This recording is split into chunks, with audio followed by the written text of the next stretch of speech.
Tänases puust ja punaseks videos ei hakka ma kinnitama ega ümber lükkama erinevaid internetis levivaid meeme, vaid hoopis teen sulle selgeks, mida kujutavad endast alates tänasest 2020 aasta 25 märts kehtima hakkavad Vabariigi Valitsuse eriolukorra täiendavad meetmed.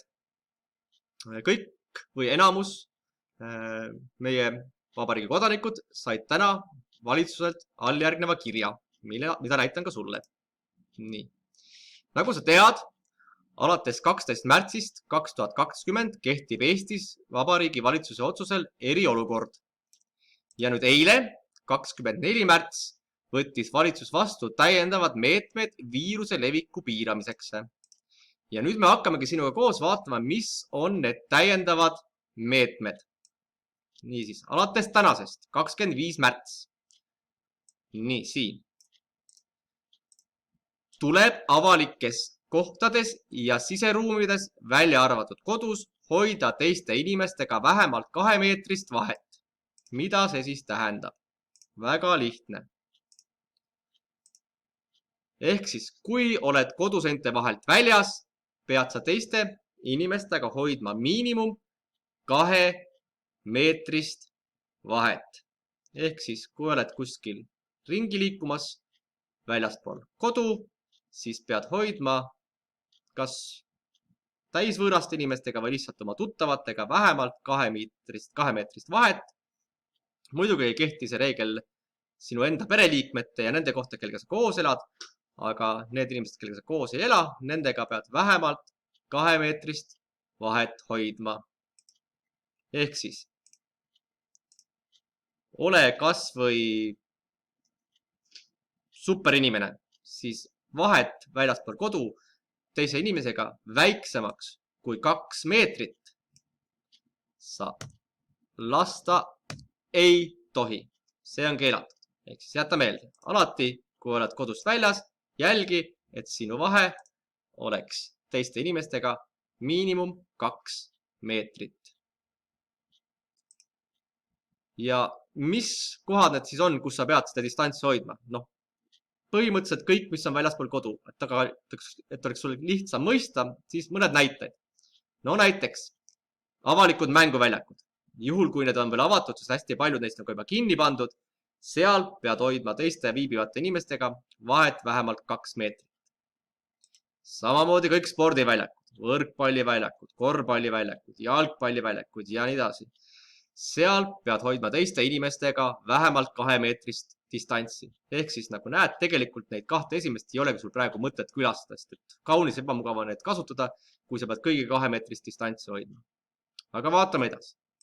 Samuti kõik näiteks rannad. Kui lähed randa jalutama koos oma perega, siis jälgi, et teised inimesed ei oleks sulle lähemal kui 2 meetrit. Siinkohal mõtlen siis mitte pereliikmeid, vaid inimesi, keda sa ei tunne või kes on kaugemalt tuttavad. Ka matkarajad on kohad, kus pead teiste inimestega hoidma vähemalt 2 meetrist distantsi. Nii. Vaatame, mida see kiri meile veel räägib. Mis uued meetmed on? Järgmine uus meede on siis, võib avalikus kohas koos viibida kuni 2 inimest. Mida see tähendab? Jällegi väga lihtne. Vaatame järgi. Ehk siis, kui oled väljaspool koduseinu, kas või koos oma venna või õega, siis keegi kolmas teiega enam liituda ei tohi. Ehk siis väljaspool kodu võite koos olla ainult 2. Näiteks venna, õega või mõne muu inimesega, kelle koos elad, võite koos liikuda. 3. inimest teiega liituda enam ei tohi. Ehk siis, kui tänaval oled või oled mõnes muus avalikus ruumis sees, siis ainult 2 inimest võib olla koos, 3. nendega enam liituda ei tohi. See oleks juba eriolukorra meetmete vastane. Loomulikult ei kehti see meede päris kõigile inimestele. Siinkohal toon ka välja, kellel on tehtud erand. Erand on loodud inimestele, vale slaid. Erand on loodud inimestele, kes tegelevad avalike teenustega. Ehk siis näiteks tuletõrje, kiirabi, politsei, apteekrid ja laiemalt poemüüjad. Ehk siis kõik inimesed, kes pakuvad mingeid elutähtsaid teenuseid, mida on meil vaja, et me ilusti kodudes viibides elaksime üle selle kriisi aja. Nemad siis võivad kõik ka endiselt praegu oma tööülesannete täitmiseks koguneda suurematesse rühmadesse kui 2 inimest, aga ainult need, kes siis pakuvad just avalikke teenuseid ja vajalikke teenuseid, et elu seisma ei jääks päris. Nii, vaatame, mis seal kirjas veel räägitakse edasi. Nii.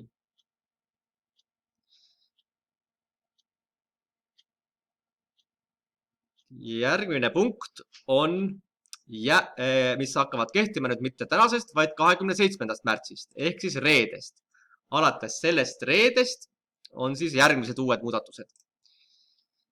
Jäävad kaubanduskeskustes avatuks vaid hädavajalikud poed ja teenused. Nii, vaatame järele, mis on need hädavajalikud poed ja teenused, mis siis kaubanduskeskustes avatuks jäävad. Kaubanduskeskused ise suurel määral jäävad suletuks, ehk siis kõik riidepoed, mänguasjade poed ja nii edasi on suletud. Kaubanduskeskustes jäävad avatuks ainult apteegid, toidupoe osa, sideettevõtted, pangakontorid ning pakiautomaadid.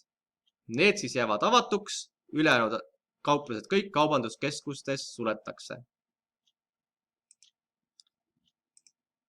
Ja kui sul on mingi kohalik nurgapood, mida sa tead, siis nende pärast praegu veel muretsema ei pea. Ehk siis kõik eraldiseisvad väiksed poed praegu jäävad avatuks nii, nagu nad on avatud olnud ka enne. Võib-olla kunagi tulevikus tulevad ka neile uued piirangud, aga hetkel kõiki üksikuid väiksed poodi, mis ei asu kaubanduskeskustes, see piirang ei mõjuta, nemad toimetavad edasi nii, nagu eelmiste piirangute ajal. Aga sa pead jällegi meeles pidama, ehk siis kui sa lähed mõnda poodi või siis kaubanduskeskustes olevatesse asutustesse, mis on veel avatud, siis seal pead sa samuti hoidma teistega vähemalt 2 meetrist distantsi. Aga läheme tagasi nüüd selle kirja juurde, mida valitsus saatis meile. Ja vaatame punkti number... Tegelikult ärme lähe veel järgmise punkti juurde, vaatame veel sama punkti natukene edasi. See sama punkt räägib ka natukene kaubanduskeskustes olevatest söögikohtadest. Ka nemad on nüüd väikese erandiga. Ehk siis kõik kaubanduskeskustes olevad söögikohad ei ole küll sulle igapäevaselt nagu tavamõistes kasutatavad, aga on väike erand. Ehk siis kaubanduskeskustes olevad restoranid ja kohvikud on koha peal tarbimiseks suletud, mis ei tähenda seda, et nad on päris kinni. Ehk siis nendest kohvikutest ja restoranidest on endiselt võimalik toitu koju tarbimiseks kaasa osta või tellida, kui on võimalus kojuvedu nendelt. Ehk siis nad ei ole päris kinni, aga sa ei saa sinna koha peale minna sööma ja hängima. Ehk siis kõikidest kaubanduskeskustes olevatest söögikohtadest sa võid võimalusel osta koju kaasa süüa või tellida kojuvedu, aga ei saa seal ise koha peal istumas käia. Nii. Ja läheme nüüd küll edasi järgmise punkti juurde meie kirjas.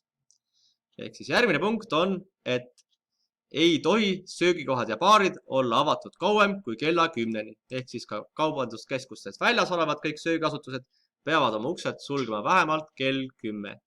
Ja loomulikult on suletud kõik meelelahutus ja lõbustuskohad.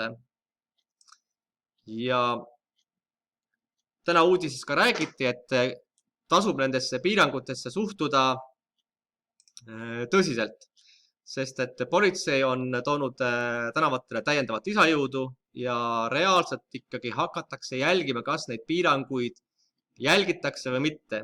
Ehk siis, kui sa võtad vastu riski mingil põhjusel ja kõnnid mööda linna ringi suuremas grupis kui 2 inimest, siis politseil on õigus teid kinni pidada, pärida, miks te seda teete ja vajadusel teie kamp laiali saata. Ehk siis minu soovitus on, pole mõtet praegu välja minna, ootame selle kriisi aja üle, selle viiruse lõpu ära ja siis mine välja ja kohtu oma sõpradega. Ei ole mõtet riskida, et sul tekib pahandusi politseiga või siis mupoga. Nii, läheme kirja juurde tagasi. Kui kaua siis nüüd need piirangud kehtivad, on sul kindlasti küsimus. Nii, piirangud vaadatakse üle 2 nädala möödumisel. Ehk siis võtame lahti kalendri. Kui tänased esimesed piirangud hakkasid kehtima nüüd kolmapäeval, 25 märts, siis need esimesed piirangud, need 2 esimest, millest rääkisin, need vaadatakse uuesti üle 1. aprill. Järgnevad piirangud, mis puudutavad nüüd kaubanduskeskusi, vaadatakse üle 3. aprill.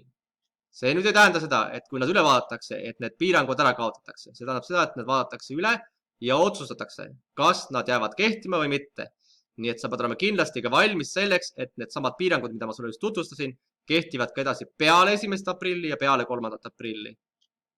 Nii et need kuupäevad jätta meelde, kindlasti 1. aprill ja 3. aprill.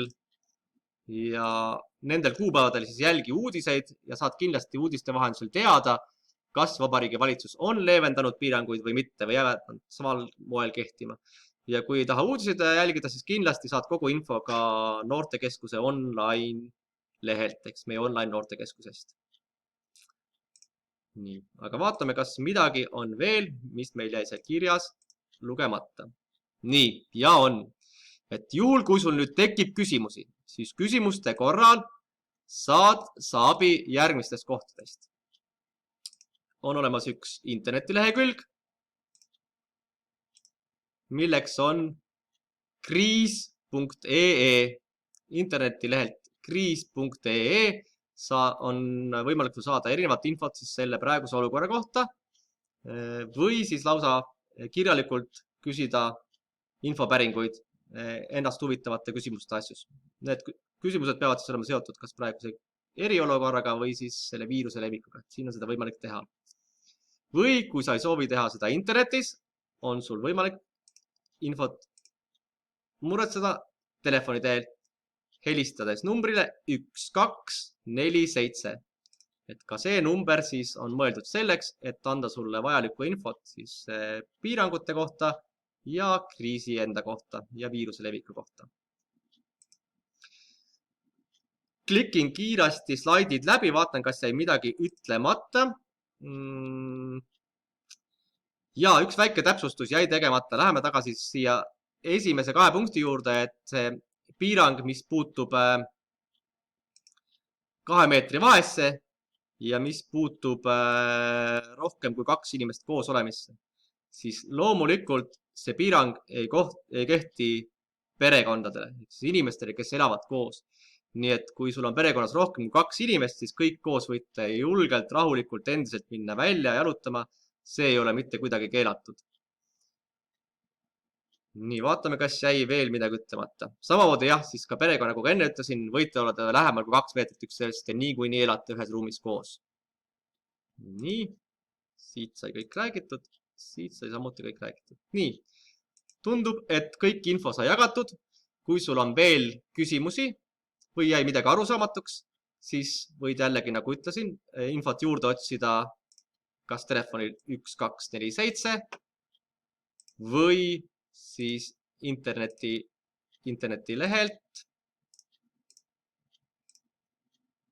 kriis.ee ja loomulikult võid sa ka kõikide oma küsimuste ja muredega pöörduda endiselt noorsootöötajate poole, meiega siis tööpäevadel 1-7 chatides, kas siis Kristiine noortekeskuse Facebooki lehel või minuga, kui soovid eraldi chattida, siis saate seda minu noorsootöötaja konto alt noorsootöötaja Erko Sõrmus.